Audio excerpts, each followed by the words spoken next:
నమస్కారం. మీరు చూస్తున్నారు పూజా టీవీ. నేను లలిత సహస్ర. సాధారణంగా అయ్యప్ప మాల ధరించిన వాళ్ళంతా కూడా శబరిమలైకి వెళ్ళి అక్కడ మకర జ్యోతి దర్శించుకోవాలన్న ఒక ఆలోచనతో ఈ డిసెంబర్, జనవరి మాసంలో ఈ ఈ సమయంలోనే వేసుకోవడం మనం చూస్తూ ఉంటాం కదా! అయితే ఈ మకర జ్యోతికి సంబంధించి చాలామందికి కొన్ని ఆహ్, అంటే ఏంటి మకర జ్యోతి విశిష్టత? ఏం జరుగుతుంది? అక్కడికి ఎందుకు వెళ్ళాలి?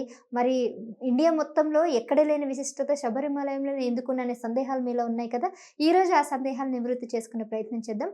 ఈ విషయాలు తెలియజేయడానికి మనతో ఉన్నారు ప్రస్తుతం ప్రముఖ జ్యోతిష వాస్తు పండితులు బ్రహ్మశ్రీ మాడుగుల శివప్రసాద్ గారు. గురుగారిని అడిగి విషయాలు తెలుసుకుందాం. నమస్కారం గురుగారు. ఆశీర్వచనం తల్లి. గురుగారు, అయితే శబరిమలైకి వెళ్ళిన వాళ్ళంతా కూడా ఖచ్చితంగా ఈ మకర జ్యోతిని దర్శించుకోవాల్సిందేనంటారా? ఈ మకర జ్యోతి అనేటువంటిది తల్లి శబరిమలైలో అత్యంత ప్రాధాన్యతతో కూడుకొని ఉన్నది అనేటువంటిది తెలుస్తోంది.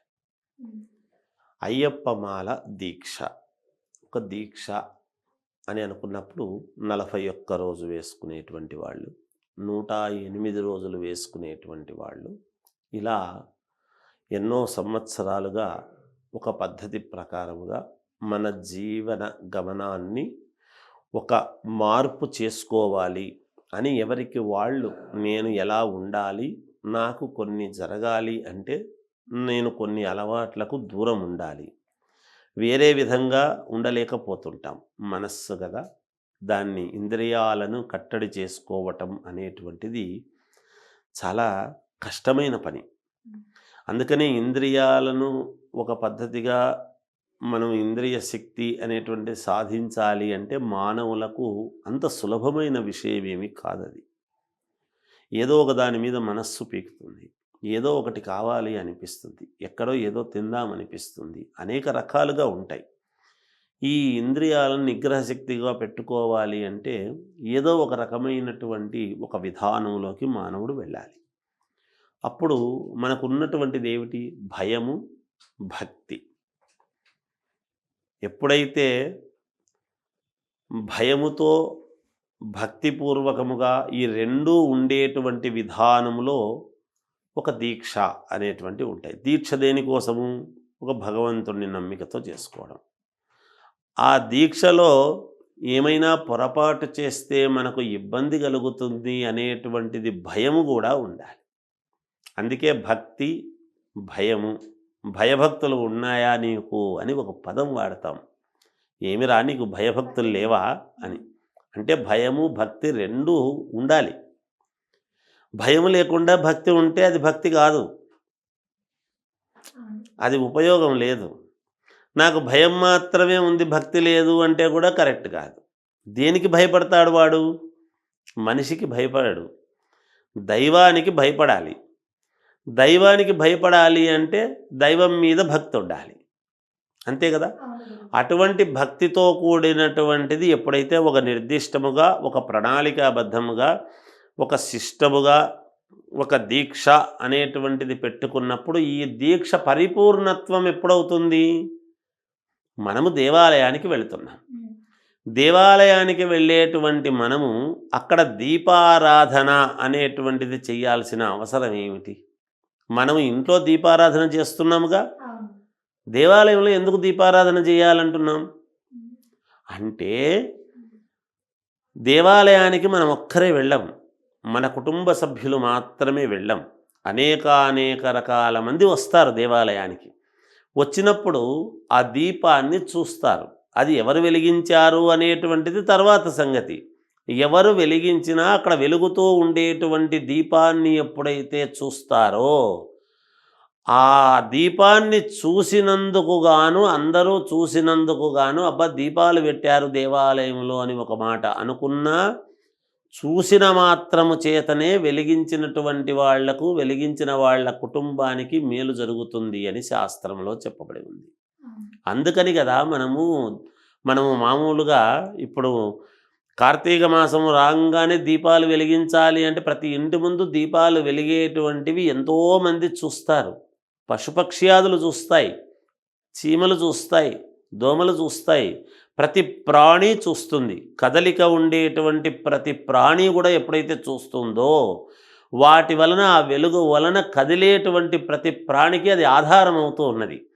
అంతమందికి ఆధారమైనటువంటి దీపాన్ని ఎప్పుడైతే మనము వెలిగిస్తున్నామో అందుకు దీపారాధన వలన మనము చేసినటువంటి దాని వలన మనకు పుణ్యము లభిస్తుంది అని. ఆ పుణ్యాన్ని మూటగట్టుకోవడానికి అటువంటి పరమ పవిత్రమైనటువంటిది మకర జ్యోతి అని.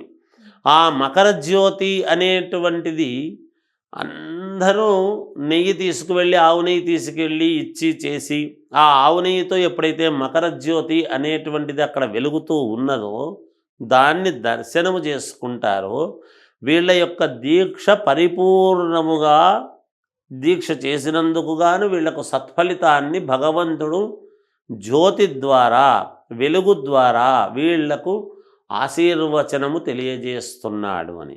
అది చూడకపోతే టీవీల్లో చూసినా పుణ్యమే, ఎక్కడ చూసినా పుణ్యమే. మకర జ్యోతి అనేటువంటిది అయ్యప్ప స్వామి అందరినీ అనుగ్రహించి మనకు ఆ వెలుగును ఇస్తున్నాడు అనడానికి నిదర్శనమే మకర జ్యోతి యొక్క గొప్పతనం. అది చూడకపోతే ఇంత దీక్ష చేసిన దానికి ఫలితం ఏముంది? మరి ముందు పోయి వచ్చిన వాళ్ళకు ఆ ఫలితం లేదా? గురువుగారు ముందే పోయి వచ్చి దీక్ష విరమించుకొని ఉంటాడు కదా అంటే కాదు, వాళ్లకు ఉంది ఫలితం. అక్కడికి ఏదైతే వెలగబడుతూ ఉందో, తర్వాత వెలుగుతుందో, ఆ అయ్యప్పను దర్శనం చేసుకుని వచ్చారు కదా ఇరుముడి ద్వారా, ఆ ఇరుముడి తీసుకువెళ్ళి ఇరుముడిలో తీసుకుపోయినటువంటి నెయ్యి ద్వారానే కదా వాళ్ళు అంతర్జ్యోతిని వెలిగిస్తున్నారు.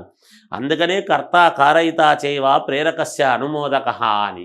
ఎవరైతే వీళ్ళు తీసుకువెళుతూ ఉన్నారో ఈ నెయ్యి అంతా కూడా అక్కడ చేసి ఆ మకర జ్యోతిని వెలిగించేటువంటి దానికి కారణభూతమవుతుంది. కాబట్టి అందరూ దాంట్లో పాలు పంచుకున్నట్టే. ముందు పోయి వచ్చిన వాళ్ళు, చూసిన తర్వాత విరమించుకున్న వాళ్ళు అందరికీ కూడా మకర జ్యోతి అంటే ఏమిటి? ఇక్కడ త్రిమూర్తుల యొక్క అనుగ్రహము. ఏమిటి త్రిమూర్తుల యొక్క అనుగ్రహం? నారాయణులు మామూలుగా ఈ మహాశివుడు, శ్రీ మహావిష్ణువు యొక్క కలయికతో ఇదైనటువంటి అయ్యప్ప స్వామి, ఈ ముగ్గురు యొక్క అనుగ్రహము మనకు కలుగుతుంది. అందుకనే ఇటు కార్తీక మాసము, అటు మాఘమాసము, మార్గశిర మాసము, అన్ని మాసాలకు కలిపి ఏముంటుంది? ఇక్కడ విష్ణువుది పరమేశ్వరుడిది కాలము. కార్తీక మాసం పరమేశ్వరుడికి, కార్తీక మాసములో వేసుకుంటున్న దానికి గల కారణం ఏమిటి? పరమేశ్వరుడికి సంబంధించింది. అలాగే మాఘమాసం దాకా ఉంటున్నారు 3 నెలల పాటు, అంటే 108 రోజుల పాటు దీక్ష చేసుకునేటువంటి వాళ్లకు మకర సంక్రాంతి. ఇక్కడ సంక్రాంతి సూర్య భగవానుడు ఎప్పుడైతే మకరములోకి సంక్రమణం, రవి సంక్రమణం జరుగుతూ ఉందో ఉత్తరాయణ పుణ్యకాలంలో అది చూసినప్పుడు అందరికీ కూడా మేలు జరుగుతుంది, వాళ్ళ కుటుంబాలకు మేలు జరుగుతుంది. మరి దీక్ష చేసినందుకు గాను ఫలితము ఉండాలి కదా. ఫలితం ఎప్పుడు వస్తుంది? అప్పుడు కదా వస్తుంది. ఆ జ్యోతిని చూసినప్పుడు కదా వస్తుంది. అందువలన ఆ జ్యోతి ద్వారా శ్రీశైల శిఖరము దృష్ట్వా పునర్జన్మన విద్యతే అని అన్నాడు. శిఖరాన్ని చూస్తేనే చాలు జన్మరాహిత్యం, మళ్ళీ జన్మ లేదు అని. అలాగే దృష్ట్వా అని ఎప్పుడైతే అంటున్నామో దర్శన భాగ్యము చేత జ్యోతిని దర్శించుకున్నంత మాత్రాన్నే మనకు కన్నుల పండుగ అని ఎందుకంటున్నాము? చూస్తున్నాము కాబట్టి. సర్వేంద్రియానాం నయనం ప్రధానం అన్నాడు. ఏదైనా చూస్తేనే మనస్సు సంతృప్తి చెందుతుంది, చూడకపోతే మనస్సు సంతృప్తి ఏం చెందుతుంది? చెందదు. మనస్సున్న వాడికి హృదయం ఉంటుంది. హృదయంలో ఆ ఆరాధన అనేటువంటిది ఎలా చేయాలి?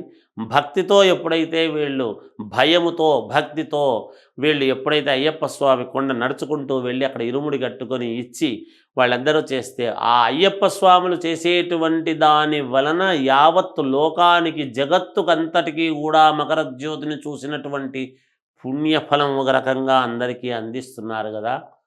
మాల వేసుకున్న వాళ్లే కాకుండా వేసుకొని వాళ్ళకు కూడా దర్శన భాగ్యం లభిస్తుంది కదా. అందరూ పునీతులవుతున్నారు అని దాని యొక్క అర్థం తల్లి. ఓకే గురుగారు, మీ వల్ల ఈరోజు మాకు ఉన్న సందేహాలన్నీ కూడా ఈరోజు తెలిసాయి. ధన్యవాదాలు గురు. జయోస్తు.